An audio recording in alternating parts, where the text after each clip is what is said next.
Call this meeting to order. Ask Edie to do a roll call, see who's here and who's not. Okay. Hal.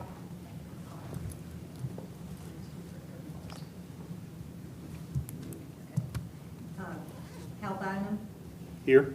Monique Hagler, Here. Kelsey Coons. Here. Philip Smart. Art Sparks, Here. Julia Wells. Here. Johnny Wolf. Here. Thank you. You have the floor. It would appear that we can conduct business. I want to welcome everyone, obviously, back to the campus and all of our guests that might be behind us.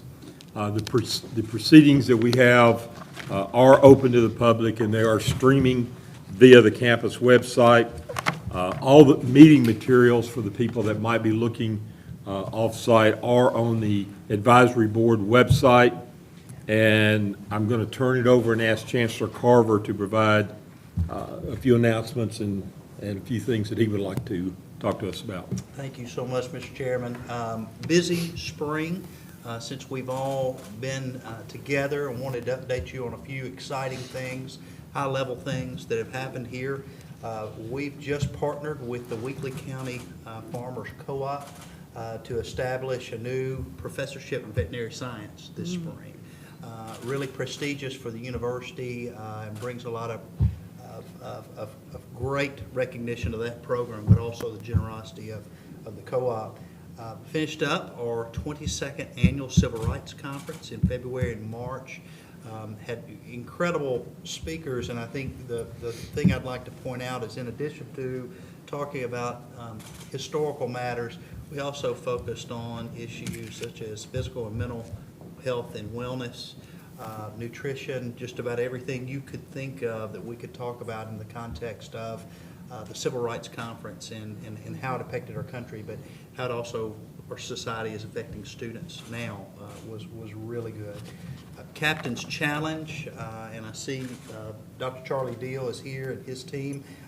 As you all know, that is an online one-day push to try to raise as much money as we possibly can. It is a cash. There are no pledges that are accounted for. We had a $400,000 goal for that, and we were able to successfully raise $470,000 for campus, and that money went right to student scholarships, departments, areas, athletics, areas that could use the money immediately. So a really good day. In terms of OVC championships, obviously got conference championships in golf, in sand volleyball.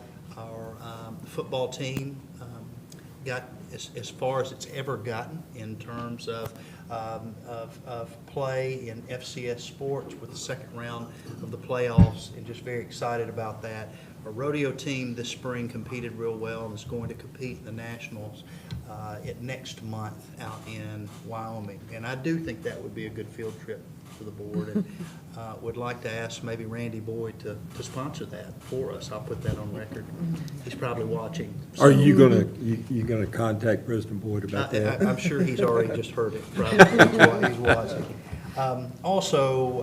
We also have assigned a TCAT articulation agreement. There's so many great Tennessee colleges of applied technology around the state. We have entered into an agreement with TCAT Crump, where a student can study farm and ranch management there while they're in high school and TCAT. But as soon as they finish up that certificate program, they roll into the university with hours to be a sophomore. So very excited about that program. So it's an exciting time this summer, and I'll be reporting back out to you at our next meeting.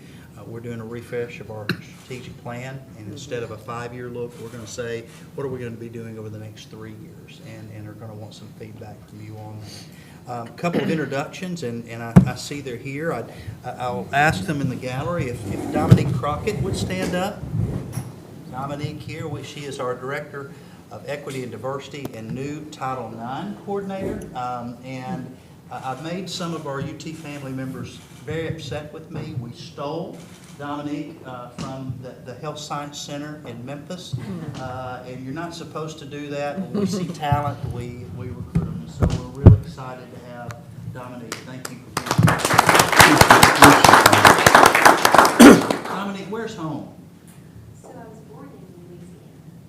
Oh, wow, okay. Born in Louisiana, and my parents live in Illinois, so Oh. I'm always between those two places. Fantastic. We're happy to have you here. I'm excited to be here. And next, I'll introduce Mr. Brad Bumgardner. Brad Bumgardner is our very first Director of Retention. We've talked a lot about retention of our students. And also, like Dominique, we recruited Brad away from MTSU, and certainly they have a student profile much like ours. He was very comfortable, coming in and has really hit the ground running and very comfortable with our student demographics. And Brad, where are you originally from? Well, I grew up in Nashville, but we just closed on a home in Union City, so I'm a West Tennessee native now, sir. All right, all right, that's fantastic. Also, an accomplished musician too. So, are you going to replace Bud Grimes instead of the Bud giving announcements when we're on hold? Are you going to be strumming your guitar now? Well, I don't think anyone can replace Bud Grimes. That's very true. That's very true. So, Brad, we're glad to have you here. Just want to say one thing. We always talk about our students and excelling in the classrooms and on the court and on the field. Kelby Kane, who is a senior equestrian team member from Lexington, Kentucky, was just selected as the National Collegiate Equestrian Association Fence Rider of the Year. And that's all colleges all over the United States. And we are so excited. It's a great national honor. It shines great light on UTM, but also on Kelby. She was also selected as the Betty Giles Female Student Athlete of the Year here at UT Martin. So just an outstanding young woman, but again, bringing national recognition to UTM. So, Mr. Chairman, with that, I'll yield my comment. Very good. When I saw the Fence Rider of the Year, I thought that was political.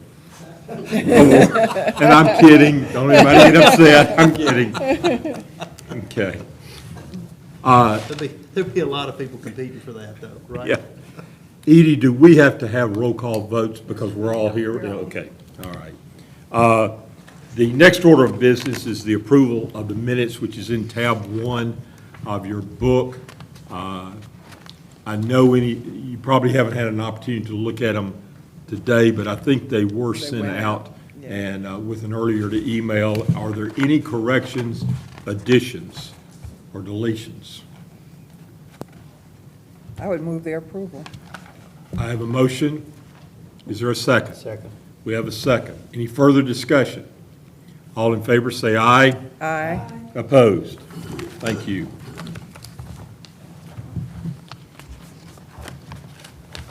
Next item is the appointment of a faculty member. Keith, you want to cover that? Absolutely.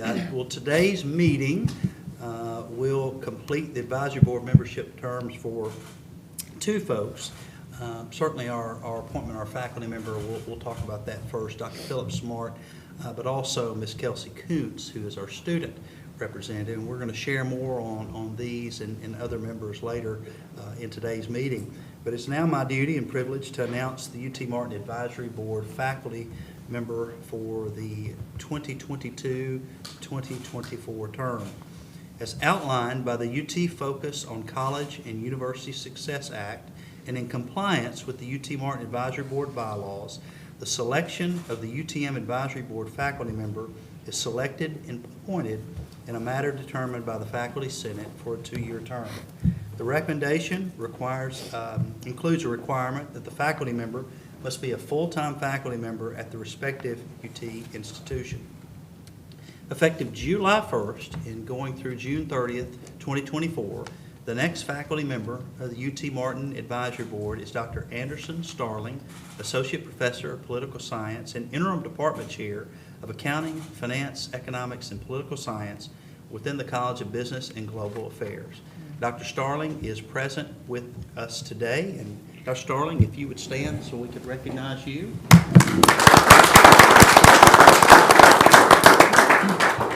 We look forward to your service on the board in the upcoming year. What you all should know that in addition to being a great instructor and scholar, he is probably Weakley County's best t-ball coach for his son. The Dodgers That's right. The Dodgers, that's exactly right. Doubleheader earlier this week, right? We did, Monday and Tuesday, 5 games. That's right, that's right. So we're very excited to have Dr. Starling with us. Okay, thank you. You have already gotten into it, but the appointment of the student member. You'll see on tab 3, as outlined by the UT Focus on College and University Success Act, and in compliance with the UT Martin Advisory Board bylaws, our selection process for UTM's Advisory Board student member utilizes UT Martin's student government election process, followed by a formal interview process from me as well as the incoming faculty representative. The 2022-23 student member to the advisory board is Miss Aman Ahmad, junior majoring in political science from Cordova. Aman could not be with us today as she's traveling internationally, but I look forward to introducing her to each of you at the fall meeting. Very good. Next item of business is the election of the chair, which I think the chancellor will outline the process and take nominations. If you'll go to tab 4, election of the chair of the board, as authorized in the University of Tennessee Martin Advisory Board bylaws under Article 5, Officers, Section 5.1, Chair. The presiding officer of the advisory board shall be the chair. The bylaws stipulate that the board shall elect from its voting members a chair to serve a 2-year term to begin on July 1 and end on June 30th of the second succeeding year. Chair shall preside at all meetings of the advisory board, shall be responsible in consultation with the chancellor for coordinating the work of the advisory board, and shall be the spokesperson for the advisory board. A chair may not be elected to more than 3 consecutive terms except upon the affirmative roll call vote of a majority of the total membership. The bylaws provide for the board to elect from its voting members a chair to serve for a 2-year term beginning on July 1st, 2022, and ending June 30th, 2024. This time, I'd like to ask if there are nominations for chair. I nominate Art Sparks, unless have you already served 3 terms? That would be my 3rd term, this next one, if I'm not You mistaken. are eligible. Yeah. So we have Art. Mr. Chairman, I move that we close the nomination. So we have a motion that we close nominations, been seconded by Mr. Woolfolk. Any other discussion? Question? Well, So we now call, we have one on the floor, so we need to vote that's right. in the affirmative. Okay. Although, Yeah, I think we have a motion on the floor that needs to be seconded to vote on, and then Hal's motion. I would second that motion. Okay. Moniece is probably better at Robert's Rules of Order than I am. Certainly better than me. she gets to practice them every day. Yeah. So that's been closed. Okay. So we've got Johnny has seconded Hal's motion on the floor, so. No, you got to vote on the On the first one. motion. Yeah. This is a Carver Rules of Order. That is Carver Rules. We just talked about this in Westar yesterday, Charlie. We have a motion on the floor. We have a nomination, Mr. Chairman, not a motion. Excuse me, Oh, she didn't. nomination, you're right. Does not require a second. So vote on that, or, no, wait a minute. Okay, that doesn't, okay. Then he's got a motion. To close. Well, we are getting messed up. That's right. I think we're back on track. I think we're back on We're track. back on track now, back on track. Can I call question on the motion to close nomination? All those in favor of closing nominations? Aye. Okay. All those in favor of Art Sparks serving for a 3rd consecutive term as chair, say aye. Aye. Any opposed? Looks like it passes, Mr. Chairman. Congratulations. Thank you, I appreciate it. This has always been home to me and always will be, with my dad teaching here and me going to school here, my kids going to school here, my wife having attended here, my grandkids had better go here, but we're not quite to that. My youngest daughter works here at the university, and in spite of Keith, really enjoys it here. That's right. All right, thank you so very much. The next item is going to be the UT Martin Campus Master Plan in Petra. I believe you will lead our discussion on that. Petra McPherson is the Senior Vice President here at the university. We have heard from her before. We will hear from her again.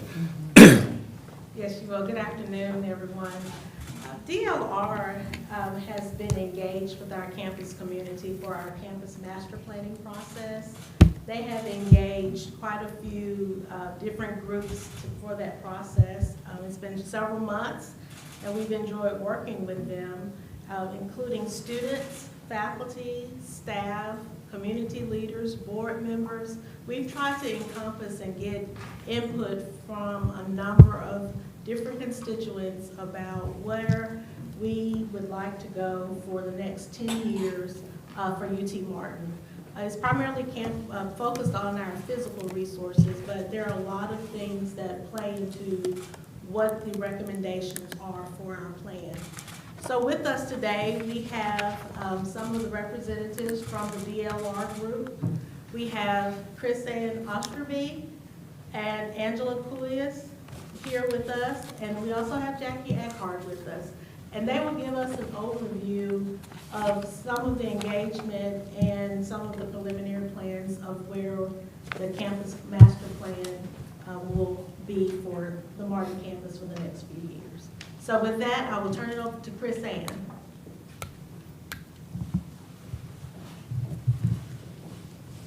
Thank you, Petra. I believe we're relying on you to start the PowerPoint. I got it, I'm going. You've got it up, Lester. You'll cue that up and you'll give the original introductions. Thank you. Okay. Well, good afternoon, everyone. Thank you for giving us this opportunity to present the final plan with all of you. We're excited. Ultimately, at the end of the day, this is your plan, UTM Strong. So just to kick us off, I just want to give us an overview of what we're going to be covering. So first and foremost, we're going to just do a very brief overview of the project. Peter already pretty much gave us up very nicely, but we want to get right into the planning drivers and then ultimately the final safeties as well as the actual final plan. So we'll give you guys all an opportunity to get a first-hand look. So just quickly, like I mentioned, getting into the process, we broke this into 4 phases. Right now, we're in the final stages of the refinement of the plan overall. So we're going to be getting into the finalization of cost estimating and implementation. A lot of these things are in correlation with the THEC guidelines, so we're making sure that we're keeping in alignment. But ultimately, once we wrap up this portion of the presentation, or excuse me, of this presentation and the plan, then we'll be getting into the documentation and final approvals. So just to quickly recap, the campus master plan themes, this is UTM. Ultimately, these 4 key themes are what were our guiding principles from the beginning. The student success and partnerships, highest and best use of space, as well as overall the campus itself, flexibility and alignment, as well as being a vibrant campus community. We know ultimately UTM within Martin is a strong community partner. So we want to make sure that we kept all of those in alignment, not only from the engagement perspective, but from the future planning perspective as well. And from there, I'm going to pass it to Ken. Angela. So our mantra, first and foremost, is always to start with the UTM mission. It's significant. It's serving all of West Tennessee. Our physical planning is focused primarily on the Martin campus.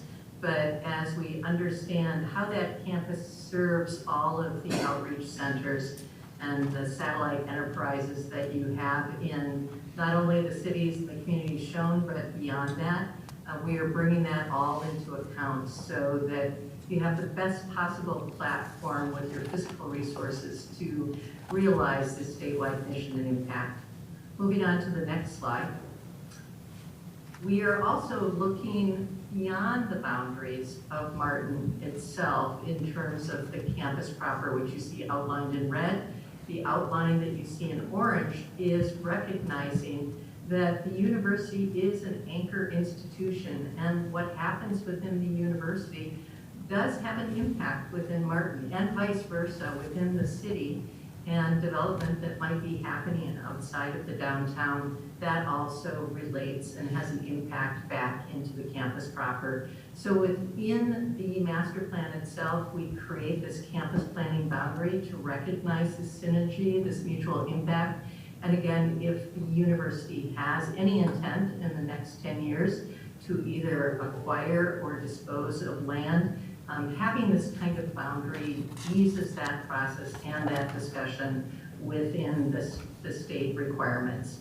As we move on to the next slide, we will go through some of the space needs analysis. This has been shared out with you. I know we have a short amount of time, so I won't be going into the nitty-gritty, but I do want to give you a highlight and recap of the major points. And first of all, as we have noted, this is a 10-year plan. We don't have a crystal ball, but with our outreach, we are assuming that there is aggregated growth because of some very dynamic programs that are being planned now and the impact of new facilities that are being authorized. And so you'll see that we have incorporated not only baseline information from your past enrollment, but growth moving forward that has been applied to each of the departments and the colleges, and so we'll touch on that. And as we finalize the plan, we'll also be waiting to get up-to-date information from programming that's happening right now for fine arts and college business. So if we look at those charts, they're really dependent on these initiatives. As I said, these are exciting and they will serve not only the students in Martin and the region, but they'll really be dynamic within the state and within the region itself. And so we see these as great opportunities to recruit and retain students. And of course, they do have impacts on facilities, not only that are existing, but they roll into your priority facilities that are either authorized, congratulations on that new authorization for funding going forward for the test hub, but also for fine arts and college of business. So going to then the charts that look at the campus overall, every kind of facility, space type that's physically present in Martin. We've highlighted those that in 10 years may need some more space if you reach that predicted enrollment and the faculty and staff that come along to serve those students and also to represent the research enterprise that you have. And so you'll see that grand total is fairly realistic and flexible, and it's moderate for all of the academic purposes. And the big total that you see at the bottom is encompassing some higher residential attention to need in terms of replacing and calculating for enrollment growth for resident students on campus, as well as supporting commuting students that are anticipated to also increase. So if we look at the impact on the next slide, we're also calculating, again, the great opportunity of your program new facilities. We're also incorporating new facilities for agriculture projects and facility improvements. And so you'll see that need is reduced a little bit on this table, assuming those projects come to fruition in 10 years.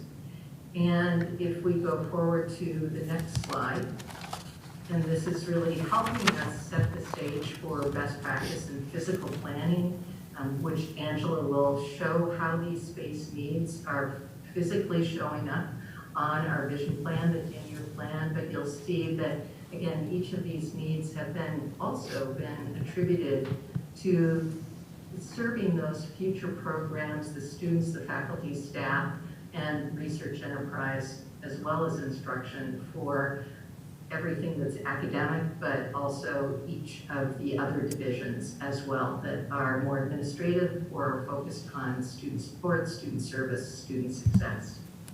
So if we go forward, we wanted to highlight that even though we are laser focused as required by the Tennessee Higher Education Commission on that education and general space, we're also looking at the needs of student life in particular. We've done an additional in-depth space assessment, and so Angela will highlight some added program ideas for looking at bowling, how it can be enhanced, as well as a dining strategy that again suits the needs of enhanced enrollment.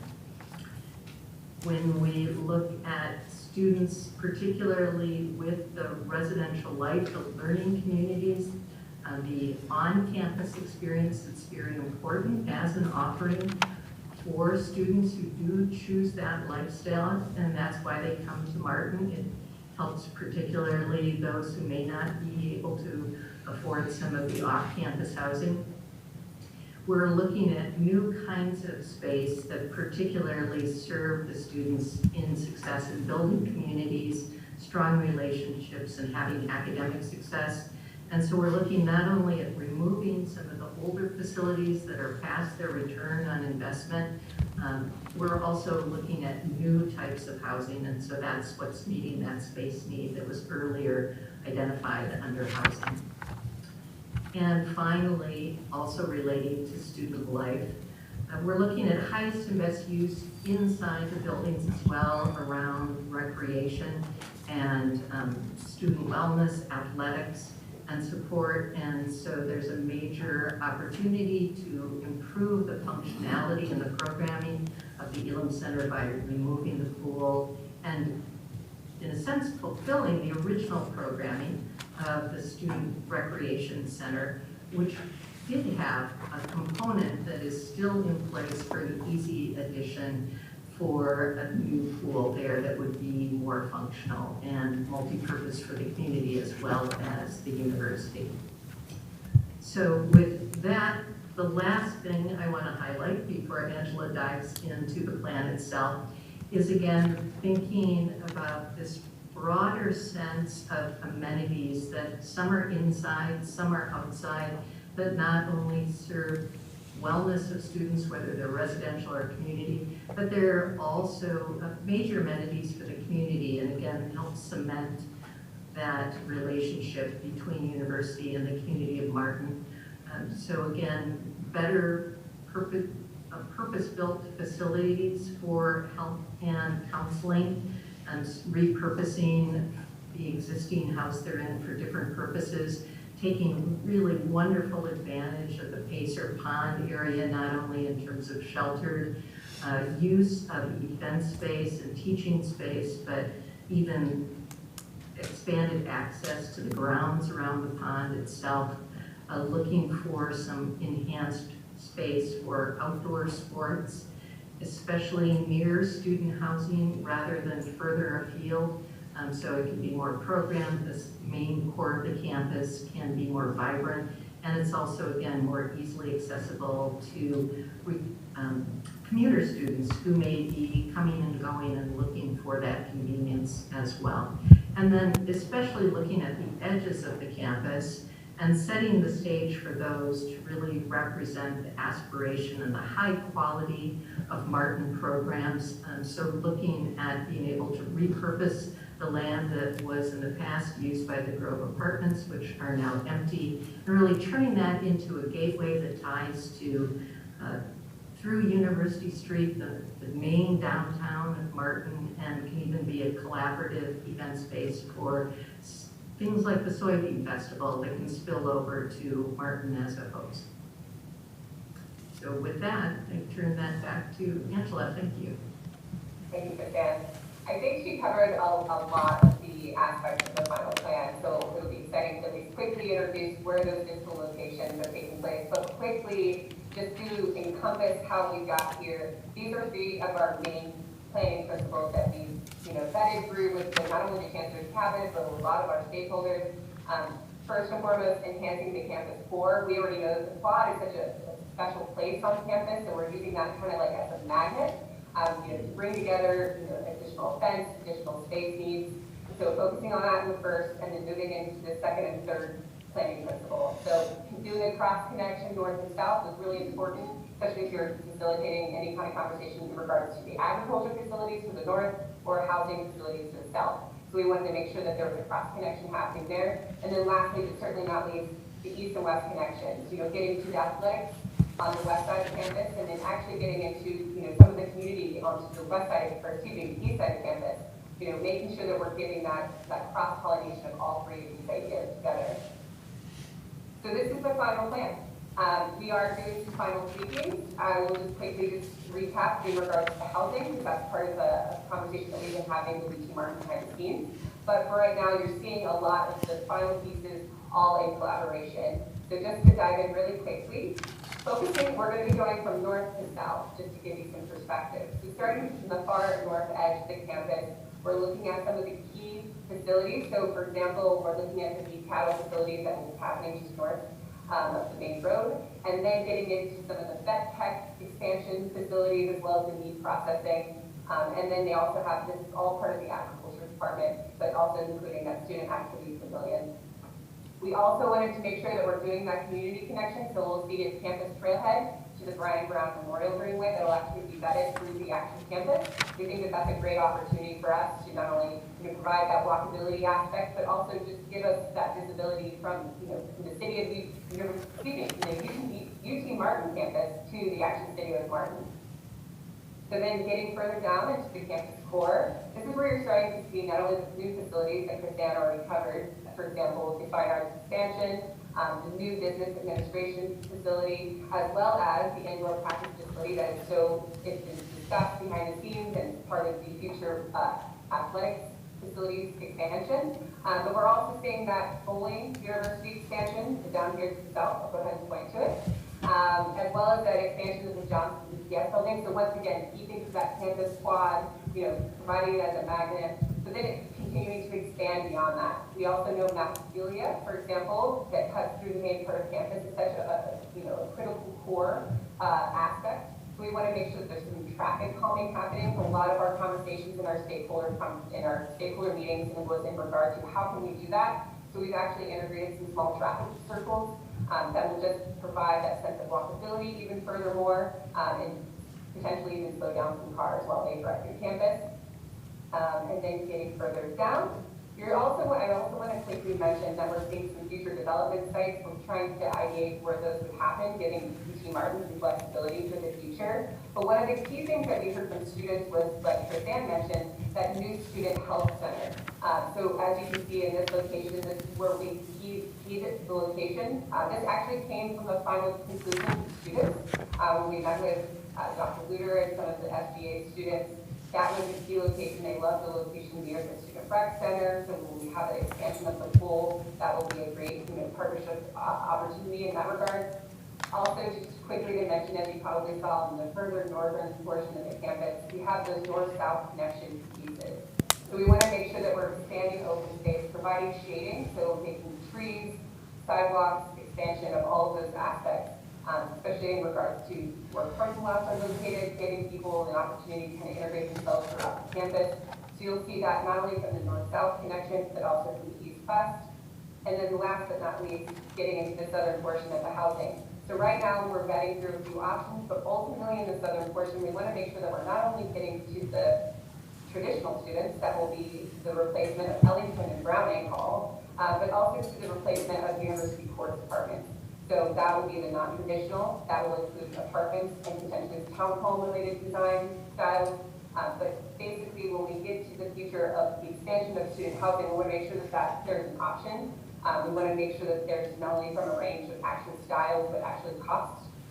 So, continuing to provide that, equal opportunity for students to come to UTM, live on campus, and have that viability. So ultimately, this is the final plan. Chrisanne, is there anything that I might have missed or you want to add on to the end? I think you covered it beautifully, and for the interest of time, I think it's important to hear any questions or comments from the advisory board. Are there any questions?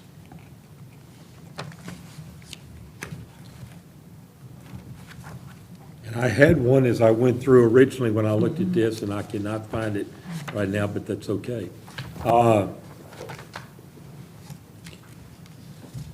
This is very good, actually. I think it summarizes things really well about what is needed. Little concerned about the chancellor needing more square footage, but It'll be okay. That's right. And what's the timing on this plan? It's, looks over a It's 10-year. 10 years. It's a 10 years. 10-year plan. So 10 years, in a sense, is the statement of need, and of course, the phasing that we are exploring right now looks at the first phase, which is essentially the low-hanging fruit, what might happen in the next year up to 5 years. The middle range is looking at that 5 to up to 10 years for completion. And then the 10-year, the final phase is really looking at 10 years plus, because we realize that projects may be started, but they may not be complete within 10 years. And the phasing is trying to reflect that the work here, the space analytics, is truly dependent on people. So if the enrollment shifts, if faculty and staff shift, and of course, the most important factor is investment from the state of Tennessee and from other champions, corporate partners, alumni, other donors, grant funding, that will all affect the timing. So we're trying to reflect what is priority in the first phase, and then in a sense what you can position in a middle phase and longer term if all of those programs and projections for people and funding come to fruition. So it is flexible. Thank you. Does the university own all the land already of anything, any expansion? Anything that's been listed on the master plan are things that we do currently own. In your projections, what figures were used for on-campus students, say 10 years from now? That was carefully considered, in a sense, looking at post-pandemic patterns, as well as looking at the past 5 years. So there was a differentiation made for students that would be presently on campus versus an assumption about online learners as well. And we're happy to provide you that detail if you would like to look at the full analytics for it. Yeah, Art, the kind of the working target was about 1,800 beds. Okay. Yes, for Well, housing, excuse me, And, yes. and my Correct, own correct. campus did not mean living on campus as much as students that physically come I got you. to Martin, Tennessee for education, whether commuters or they live. I was just wondering what the number was. We can go back to that slide. Yeah, let's go back to that slide. So the 10-year aggregated enrollment growth is Yeah. 21.6% over the next 10 years, Okay, specifically. okay. So it would be, Undergraduate and you know, graduate. approximately the 6,000 students now rounding, and then 20% plus added to that, attributed to each college.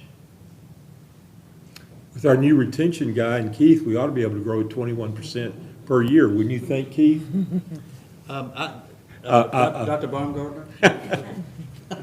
What, you mentioned the low-hanging fruit might be something that's done in the first 1 to 2 or 3 or 4 or 5 years. Of these projects, which ones do you consider the ones that can most easily be done and would be the low-hanging fruit? And that may not be a fair question, I don't know. And I think we're working through some of that. Obviously, the lowest and most exciting hanging fruit is the test hub authorization. That'll have a huge impact on campus.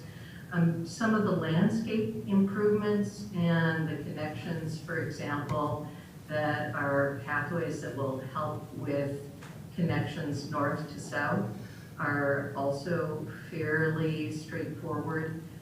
There's also grant funding that can come for some of the pavilions, for example, as well as some of the updates for heritage facilities. So we are working through the detail of that low-hanging fruit. Certainly starting the process that would augment some of the space right now, the impression, if the demolition of the Grove Apartments and some of the phased demolition of the University Courts area would certainly help the immediate impression of entering the campus from the south and the connection to the downtown on the east, particularly with the vibrancy, the revitalization that is happening with the businesses that we saw. And when we did meet with the county and the city managers, they were very excited about that connection to the greenway that Angela talked about. So again, that area of low hanging fruit on the west side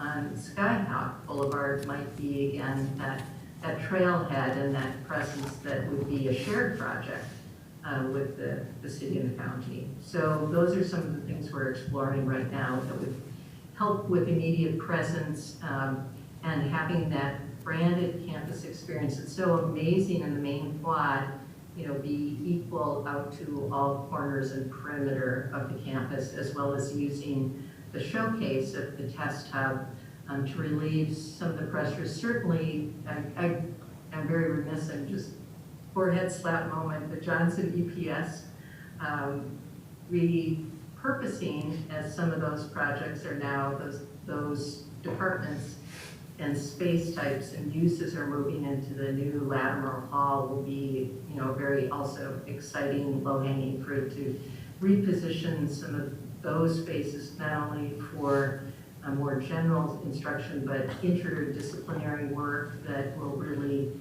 have not only an anchor for interdisciplinary study and research on the east side of the campus with Latimer, but also in Johnson EPS's, in a sense, it has a 10-year trajectory to being really future-facing with, in the end, that addition that we're showing.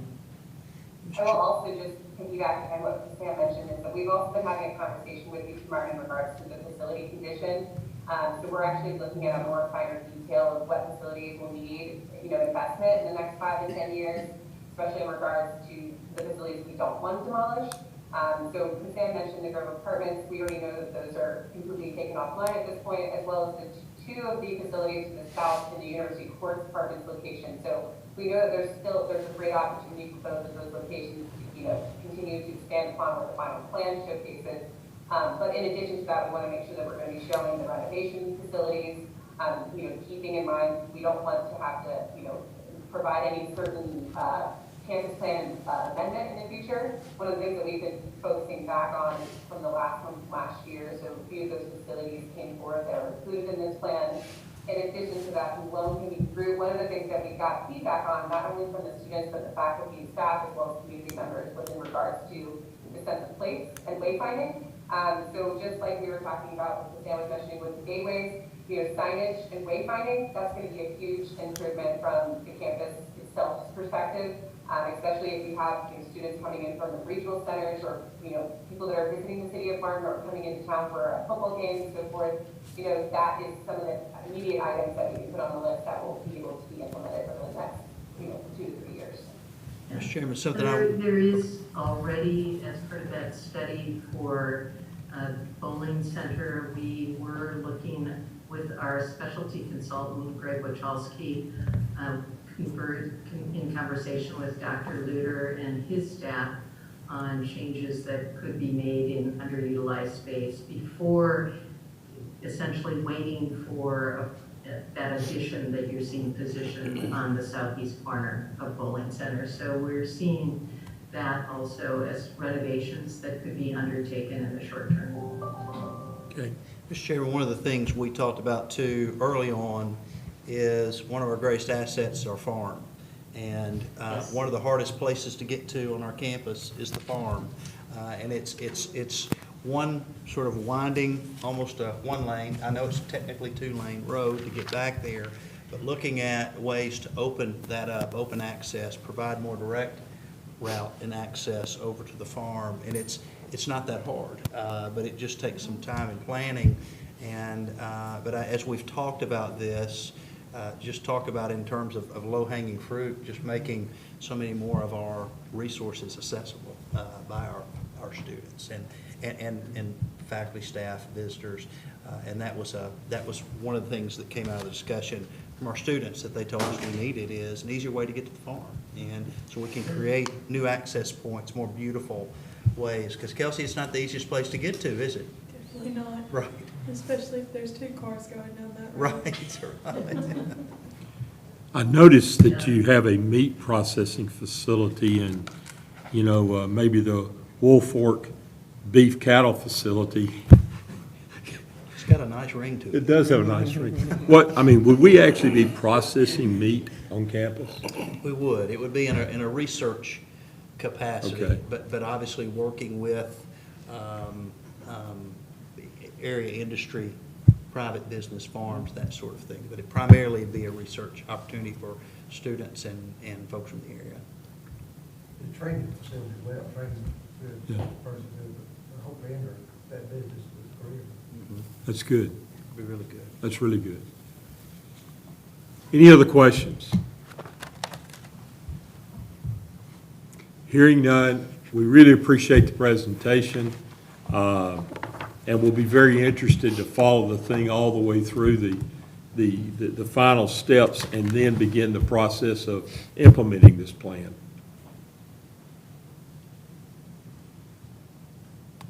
It has been a joy to work with everyone, and we're really excited to see the plan come to that final fruition. And thank you for your support and this time to share it with you.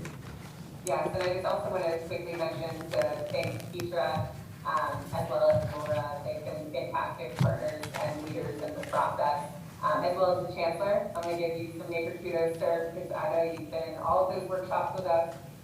So thank you to everybody who's been involved and the feedback that we've received. We greatly appreciate it. It's a pleasure. Thank you, and thank you to all the UT Martin staff also that has been associated with this project. Thank you very much. Okay. Thank you. Thank you. The next item is the advancement update, opening doors to the future. Vice Chancellor Dr. Charlie Deal will be presenting. Thank you, Mr. Chairman. Good afternoon, everybody. I walked up and the screen went blank. It's always a good deal. There we go. All right. Well, as Elizabeth Taylor told her seventh husband, don't worry, I won't keep you long. This is important work that we do. And we are opening doors to the future, and I thought it was the most appropriate to have this photo on here because since we last visited in May of 2021, we have secured the single largest gift in the University of Tennessee System's history with the acquisition of Wildwood Farms and a bequest. We have launched our $175 million RISE campaign, which will conclude June 30th of 2023, so about 14 and a half months away, or 14 months away. And it's been an exciting 26 months for me to be as Vice Chancellor for University Advancement. And we're just getting started. And you just saw the master plan. That is going to be our foundation for the next 10 years as we are looking forward to our next campaign after RISE. I want to give you some quick figures of where we are, where we stand to date. This was as of May 8th, 2022. We have actually added more dollars to this since this report was ran. We had a goal of $12 million for the fiscal year of July 1 through June 30th. We had a stretch goal of $13 million, and here in a couple slides I'll tell you how we came about that amount. This was the amount that was approved by the UT Foundation Board of Trustees or Board of Directors, and we actually met our goal in mid-January, surpassed our stretch goal in February. We are at 16, today we're at 16.3 million. I have a good feeling we will reach 17 million by the end of this fiscal year. We also have a great number of donors who have supported us throughout this fiscal year. We are on track to hit where we were last year, right at 5,000 donors. As the Chancellor alluded to earlier, our Captain's Challenge campaign was a huge success, and we want to thank those that participated in that. This is our annual giving, which is typically for gifts below $10,000. This is where we widen that funnel at the top, so that as they go through the gift cycle and get down to that very last, the legacy, the planned giving portion, we try to keep as many people in this funnel as possible. And our annual giving, you'll notice here in another slide too, has increased dramatically since 2012. And we're on track. We're lagging just a little behind in annual giving, but we have our last two major pushes going out this month, into this month, for our what we call live bunts. For those that are in the fundraising business, that's last year but not this year. That's the individuals that for some reason have overlooked their pledge reminder or did not get a chance to participate in the Captain's Challenge and whatnot. We'll be reaching out to those and hopefully getting those numbers to where we want them to be. This is our RISE campaign. So far, we are at 91.68%. Actually, this morning we were almost 91.71%, I believe. Amazingly, we've had over 12,800 donors to this. And our goal was to have 12,000 donors. We have surpassed that. Like I said, my team gets tired of me saying how much we need to raise. I started out saying we needed to raise $1 million a month until June 30th of 2023 to meet our goal. They didn't really like the way that sounded, so I improved how. I said, okay, well, let's just do $2 million bi-monthly. And they didn't really like that either, so I scratched my head, and I actually had to call my good friend, Mr. Sparks, to help me with my math, but it came out to about $34,892 a day, including Saturdays and Sundays, that our team needs to raise between now and June 30th of 2023. We're up to it. They're excited about it, and we will reach this goal of $175 million. How do we come up with that goal in our annual goal for fundraising and annual giving? This tracks back to 2012. You'll see what our amount is. This was rounded off a little bit, but you'll see the past 4 years since 2019 with the gift from Bill and Roseanne Nunley, that really started the momentum going forward for our institution. And you'll see where we're averaging over those 11 years, right at $16 million. But if you take out, those really large, episodic gifts, what we call them, you'll drop the average down tremendously. But we're going to continue on. Our goal for this coming year is $15 million. That's our base goal. Our primary goal will be $16,500,000, and then our stretch goal will be $19,500,000 from about 5,200 donors, and we're really excited about being able to reach for that. Some of the things that we've done in the division to help build what we're working toward is more people in this funnel. Some of the activities. Homecoming always is an exciting time to bring people back to campus, to see the beauty of the campus, to catch up with old friends and classmates. Our senior send-off, senior walk, and grand finale. People come out to the sidewalk and wave to their loved ones as they're taking the stroll across the quad for the final time. And then down to the bottom left or right corner is our donut for donors. And this is for students to write a thank you to a donor, and in turn, we give them a donut. I won't say how many letters I wrote, but... Dr. Deal? Yes, sir. I have just, late-breaking announcement, I have learned that the hand writing the note on the Donuts for Donors, that would be our advisory board student representative. That is Kelsey's hand. There you go. So Kelsey, thank you, Kelsey. That's right. Thank you. I put that on there just because I knew you were going to say it. Totally. But some other things that we've done, and if you've not met our Morton, this was a picture of Morton playing in the faculty, staff, student softball game, football game. He made a home run. So I'll wrap up with what we're looking at for 2022 and beyond. We are June 6th of this year, we will be adding a new team member, and that is the new Associate Director for Development for Corporate Relations. This person will be working with our team as well as CPAD and other colleges on campus to make sure that we not only visiting our corporate partners across Middle and West Tennessee, but also making sure that we're opening up doors for our students to be able to do internships, following up with them. We're really excited about that. This is a 2-year pilot program. It's privately funded by 2 of our donors. The position is, once we get through the 24 months, we will do a return on our investment analysis and see if this position is warranted. If it is, we will push to have that included in our budget presentation. She's hiding back there now. But we're excited about that. And I can announce formally, it is Miss Samantha Hutcherson. She goes by Sam. She will be joining our team from St. Jude Children's Hospital, and we're excited about having her on as a team member.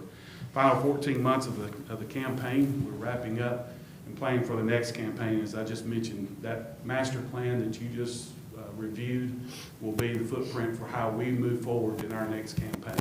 And hopefully we'll I don't know if it'll be 175, but Chancellor, we may be down 200. 200, okay. Yeah. Okay. Well, 2 other things, the building and our endowment. Last time we met, I mentioned to you that a university our size, we need to have about a $100 million endowment. We are about halfway there currently. We are going to continue to build that endowment. We're looking at ways that we can increase what our endowments produce internally, as well as and our chief financial officer for the foundation is just really gung-ho on how we are approaching our investment strategy with the foundation board, and I'm really excited about what that's going to hold for us. And last I want to say is, for every dollar that UT Martin invests in our division as part of the UT Foundation, we are returning $10.77. The average for the UT Foundation as a whole is $1 invested and a return of $7.33. I am extremely proud of our team and what we've been able to provide back to the university that we all love.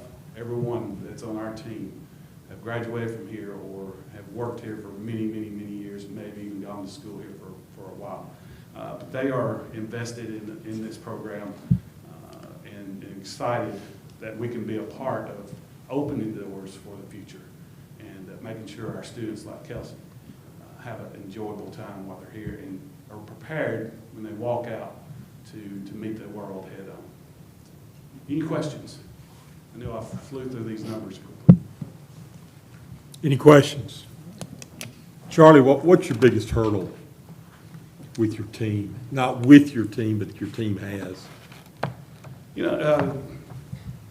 That's a great question. One of the things right now, speaking with a donor about 2 weeks ago, stock market turn has significantly impacted what we're doing right now. This particular donor lost $3 million in about 4 weeks. We had another donor who had, and this was actually for one of the endowments for Wildwood, had put through everything for a stock transfer and then stopped it because it had gotten below their trigger point. And so we're now waiting till the stock market gets back above that trigger point to get back in the track to get that stock transfer. So I think right now, we've been able to make visits again with COVID being behind us. We're making visits. Our faculty, the deans have done an amazing job of being with us. It's just opening up as many doors as possible. Mr. Johnny has been really good with helping us right now on a major gift that possibly could be a bequest to the university. And it's because of him, we're still at the table, because of his relationship with this particular alum. And so I would encourage, if you have someone that you think is a possible prospect for our campus, to reach out to me or to one of our team members, and we'd love to sit down and just talk, strategize on what the next step would be. Any other questions? And Johnny, we appreciate you working with Charlie on that. Something all of us should be doing. It's a challenge working with Charlie. It's a challenge working with him also, not for him. Thank you, Charlie. We appreciate it. Those are some very impressive numbers. Petra is to come back before us, and we'll have a budget overview presentation and approval of the campus recommendation of the annual operating budget. Well, as you can see, we have been busy planning our physical resources, but also our financial resources. So this is an overview of our budget for the 2023 fiscal year. We start the presentation with looking at our revenue sources. And our primary focus is on the unrestricted revenue that we have, what we call our E&G revenue, education and general revenue. So that number, as you'll see, those top two numbers pretty much drive what we have available to allocate to support our operation at the university. Our tuition and fees are right at $60 million, with our state appropriations at $42 million. That is really, any change in those numbers make a significant difference in what we do and how we operate at the university. Just looking back at last year, our tuition and fee revenue, the proposed budget now reflects about a $3.3 million decrease from what that number was last year. But fortunately, with the state of Tennessee and the investment in belief in higher education, we were able to add $4.2 million to that number. So there was an offset in what we lost in tuition and fee revenue with the investment that the state appropriation did bring to us. Just kind of next, looking at what we call our functional areas, and this is just how we kind of compartmentalize or categorize the expenditures that we have. Instruction, of course, as it should, reflects the largest portion of where our resources are invested and allocated. That is at $45 million, almost $46 million. As you will see, there are other larger areas such as student services, again, an obvious investment, our institutional support, our operations and maintenance, that is more or less our physical plant, and our scholarships and fellowships. So those are the larger areas that we have. The institutional support increases a little bit because we have invested in our strategic investment for the marketing, being able to recruit and retain and attract people to come to the university. There's a fluctuation in our instruction as well, because again, we have a strategic enrollment plan for some key areas that we are making investments in the hopes of attracting students and retaining students and reflecting the interest that they have at the university. Our scholarship program is something that we need to ensure that we fund and continue to provide affordability for our students to be here at the university. Our revenue and expenditures are budgeted to equal the same amount of money. And so we're looking at nearly $108 million budget for the 2023 fiscal year. As I mentioned before, our state appropriations are really what give us that support, and it's one of the values of being a public institution. And fortunately, our legislators really do believe in higher education and have been fruitful in providing that money.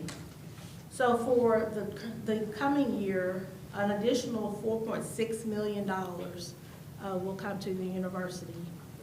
That first line, when you see the outcome growth, that is the money, the additional money that they're giving us because they've decided that they are going to fund what the funding formula has, and they have a very complex formula that really addresses how we progress at different points, particularly the progression of credit hours and things of that nature that show the success of students.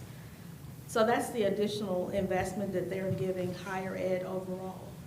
The funding performance or the formula performance is more or less, if it were an even game and the state did not invest any additional amount of money, if we had to trade money, the university would get about $200,000. So, but overall, 2.8 to invest in the operation.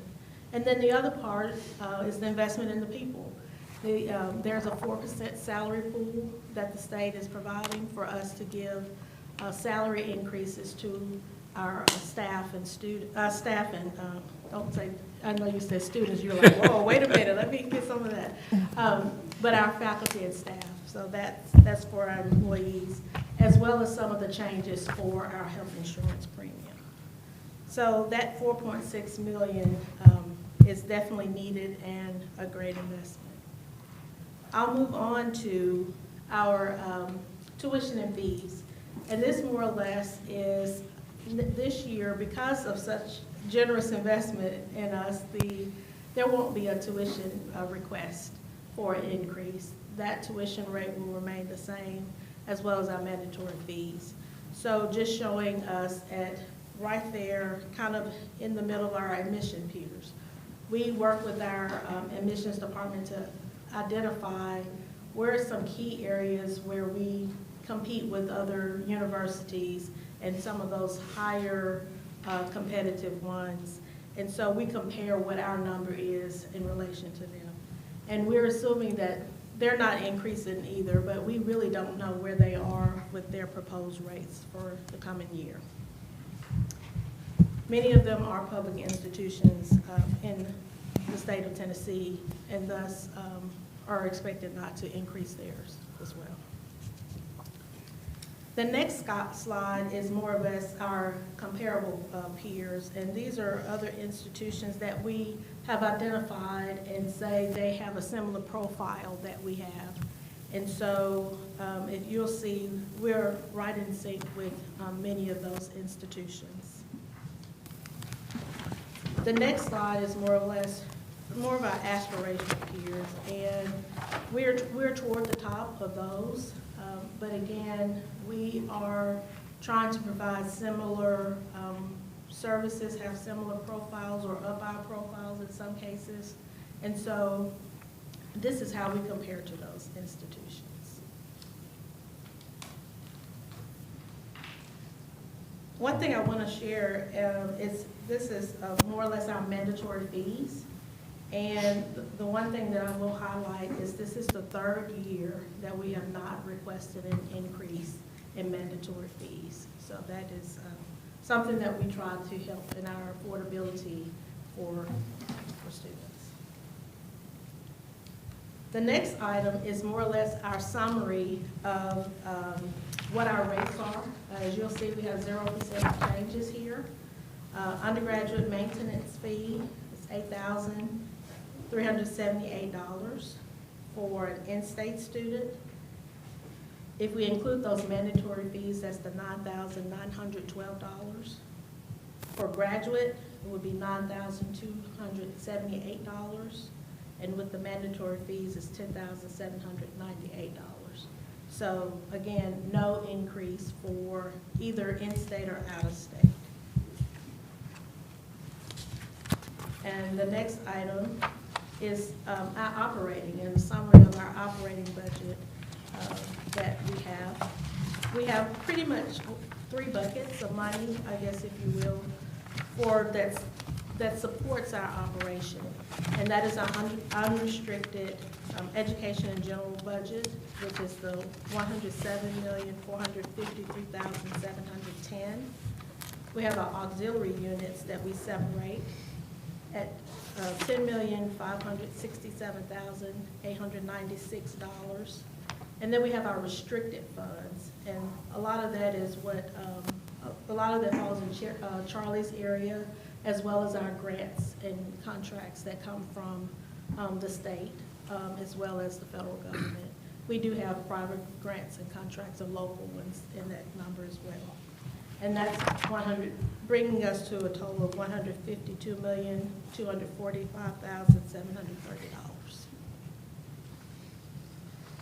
And so with that number, this body, I would request that they make a recommendation to the Board of Trustees for our operating budget. Are there any questions before we talk about this action item? This is an action item, and pursuant to the Tennessee law and the bylaws of the UT Board of Trustees, the UT Board is responsible for approving the annual operating budget for the University of Tennessee, including tuition and fees for each campus. Additionally, the Tennessee law directs the Campus Advisory Board, in accordance with the process established by the Board of Trustees, to submit a recommendation to the President on the proposed annual operating budget, including tuition and fees as it relates to each campus. The President and Chief Financial Officer will consider the Advisory Board's recommendation on the campus proposal while finalizing the annual operating budget proposal for the university. If the Advisory Board's recommendation differs from the campus proposal, both will be presented to the President and considered in finalizing the annual operating budget to be presented to the Board of Directors. In accordance with the UT Board process, the University Fiscal Policy and Guidelines distributed by the System Budget Office, the Chancellor and campus budget personnel developed the proposed campus annual operating budget, inclusive of revenues, expenditures, and transfers, and tuition and mandatory fees. The Chancellor requests that the Advisory Board recommend the proposed budget as presented to the President. Any necessary adjustments to the budget recommendation will be shared with the Advisory Board when the recommendation is submitted to the President. Their recommendation has just been presented to us. I would ask for a motion from this Advisory Board that we recommend the proposed campus operating budget for fiscal year 22-23 to the President as presented in our meeting materials, provided that the Chancellor is authorized to make any relatively minor adjustments, no more than 5%, to the calculations if necessary, prior to the submission to the President, and to report any such adjustments to the Advisory Board at the time of submission to the President. I would ask for a motion. So moved. We have a motion. Is there a second? We have a second. Is there any further discussion or questions about this motion? Hearing none, all in favor say aye. Aye. Opposed? Thank you. Thank you. I have one question regarding scholarships. You explained to me more the process of the whole scholarships. We see on the television every night how many $1 billion the lottery has raised for hope for scholarship for education. And then President Boyd was here earlier in the week. He talked about Tennessee or UT was raising the amount of the hope scholarships. You took how that money transfers and who makes those decisions? So there are criteria for the students to meet for the Hope Scholarships, and I'm going to have to ask Jamie if he knows right off how much that is. But basically, if the students meet those criteria, then they are automatically awarded that money to help offset the cost of their attendance at the university. But my question is, how does the money transfer from the lottery to the university system? Do they per student basis or? It is based on the students who are eligible. Does each university determine the amount of their Hope Scholarship? That's what I guess. No, it is based on the students who are enrolled there and who are eligible. And then they transfer the money to us based on the actual students who are eligible to receive or retain that scholarship. So any qualifying university in the state, the students will get the same amount of money, or if they qualify for the Hope Scholarship. Yes, that is correct. Okay, I'm just being confused. Thank you. Okay. Chancellor, would you like to make some comments? I would, just in closing, just want to say you guys saw our presentation for our master plan that's coming. In that, you saw a healthy group of new academic programs that we're rolling out, have been in the process of rolling out and are rolling out. The Blue Oval City announcement for us was just huge, and I think a big part of us getting legislative approval for the test hub was that. And when we look at the future of UT Martin, and particularly we're a great regional institution, and the outlook for West Tennessee, I just think it's really bright. And when you think about all these new jobs and new people that are going to be coming into this area for those jobs, it's just really exciting. So I think when you look at the strategic enrollment plan, when you look at our own planning as we go forward, our strategic plan, this campus master plan, building towards a really healthy and positive future, and I'm really excited about it.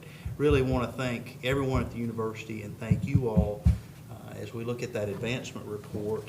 That's really not accidental. That's people here really advocating on behalf of the university, but that's donors and friends like you all answering the bell and making gifts. And we're so grateful for the work that's being done on this campus, but the work and support from our alumni base. And when I look at Kelsey down there and I think about the students, so many students now are making a first gift before they leave the university as they graduate, and they get a green cord to wear at commencement.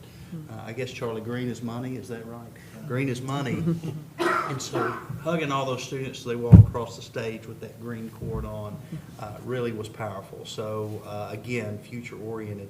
And just thank you for the questions, but being engaged in our budget process. And we want to be completely open about that sort of thing. And I'm so happy we have a process to show it and let you all review it and ask questions about it before we take forward. But most important thing I'm proud of is the team we have here at the university and the people we have leading our colleges and the different units. I love this team. It's a pleasure to get up and come to work every day because I work with really good people.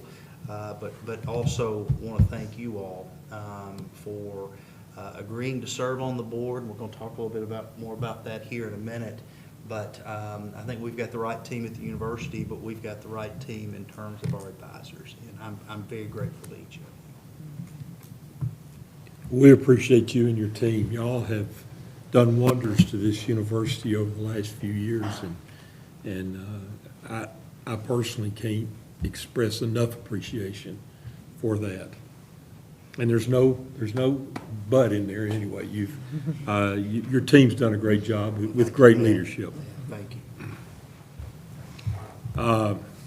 Hal Bynum has served on he was an inaugural member of the advisory board in January of 2019. He is completing a 3-year term as one of the governor's appointments in service as our Weakley County representative.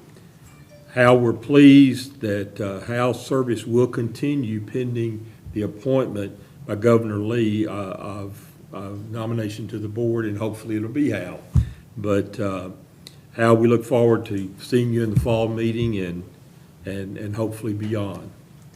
Another one of our advisory board meetings, Moniece, she has also served as one of the inaugural people since January of 2019. We're honored to recognize her for completing your initial term. That means the first, okay, of service, and would be pleased to have her reappointed for another term. In the meantime, Moniece, we're very happy to retain your service because you will continue on this board pending Governor Lee's appointment decisions. So we look forward to having you back in fall also. Dr. Philip Smart, who couldn't be with us today, he is completing his 2-year term as a faculty representative. He is the professor of natural resource management in the College of Agriculture and Applied Science. He has served this board for 2 years as the board faculty member. Dr. Smart brought a calm voice during the uncertain days of the pandemic and has served as a strong advocate for the faculty during our board discussions. Again, he was unable to be with us today, but I wanted to state for the record, we're very thankful for his participation in this board and the leadership that he has given, and more importantly, the leadership in all that he does as an educator here at the University of Tennessee at Martin. Don't hear anything bad about Dr. Smart. In fact, I hear a lot of great things about him. Kelsey, you get kicked off today too. She is a senior majoring in agricultural business with a concentration in ag communication. She has also completed her one-year term as a student member of the board. This summer, Kelsey will be completing an internship with the Tennessee Farm Bureau in special programs. She's on tap to graduate in December of 22. Kelsey, the board appreciates your fine work and in representing the student voice in our discussions. If you'll come forward, we have a small token, which is not really small.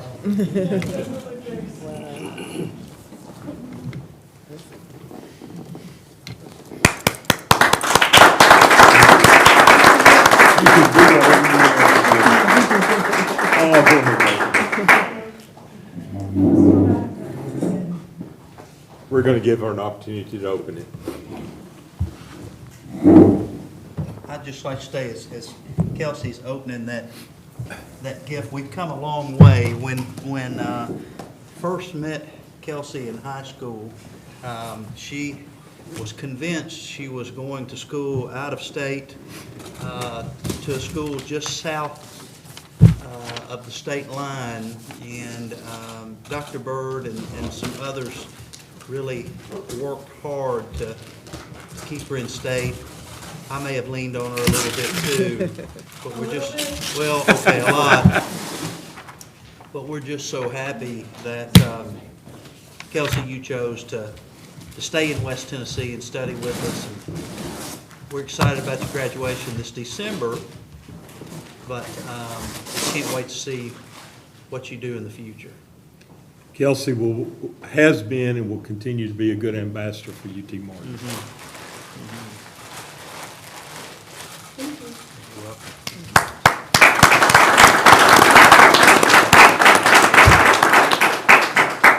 Any other questions and comments that might come before this advisory board? Otherwise, I will entertain a motion to adjourn. So moved. I think there was a first and second in there somewhere. All in favor say aye. Aye. Opposed? Thank y'all very much for your service. Very much. Hey, Steve, could you grab a